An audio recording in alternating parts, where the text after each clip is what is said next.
पितृ पंधरवड्याला सुरुवात झाली आहे। आपले जे पूर्वज आहेत, आपले जे पितर आहेत, ते पृथ्वी तलावर पितर पंधरवड्यामध्ये 15 दिवस राहत असतात। मग अनेक जण त्यांच्या तिथीला श्राद्ध विधी, तर्पण, दान धर्म करत असतात। अशी मान्यता आहे की ते वर्षातून एकदाच पृथ्वी तलावर येतात आणि आपण ज्या तिथीला त्यांचं श्राद्ध घातलं त्या तिथीला ते जेवण करतात आणि अगदी वर्षभर उपाशी असतात।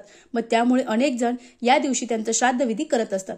आता अनेक जण सांगतात की उद्या आमच्या घरी आजीचं पितर आहेत, आजोबाचं पितर आहेत, आमच्या घरी तुम्ही उद्या जेवायला या। अनेक जण विचार करतात की श्राद्ध विधीचं जेवण करायचं का? अनेकांना वाटतं की नको, श्राद्ध विधीचं जेवण चांगलं नसतं। तर तुम्ही जर कुणाकडे श्राद्ध विधीचं जेवण करायला जात असाल तर आधी थांबवा, का ते जाणून घेऊ।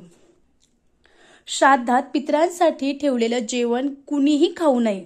जे अन्न खाल्ल्यानंतर पित्त वाढणं, उलटी, अंग भारी होणं असा त्रास जाणवत असतो, कारण त्या अन्नाला पितरांच्या सूक्ष्म स्पर्शाने अशुद्ध मानलं जातं। कोणीही ते जेवण खाण्यास नकार दिला तर त्याला दोष देऊ नये, ही परंपरेची गोष्ट आहे। तुमच्याकडे खात असेल अतिशय उत्तम, पण मी ज्या भागात राहते या भागात कुणाच्याही घरी पित्र असेल तर जात नाही। आता आपल्या घरातले कुणाचे पित्र असेल तर तुम्ही अगदी ते खाऊ शकतात, पण दुसऱ्यांच्या घरी, दुसऱ्यांच्या कुळाच्या घरी आपण पित्राचं जेवण न केलेलंच योग्य आहे। नाहीतर या गोष्टी आपल्यासोबत घडतात आणि आपण विचार करतो की मी सतत का आजारी पडलो।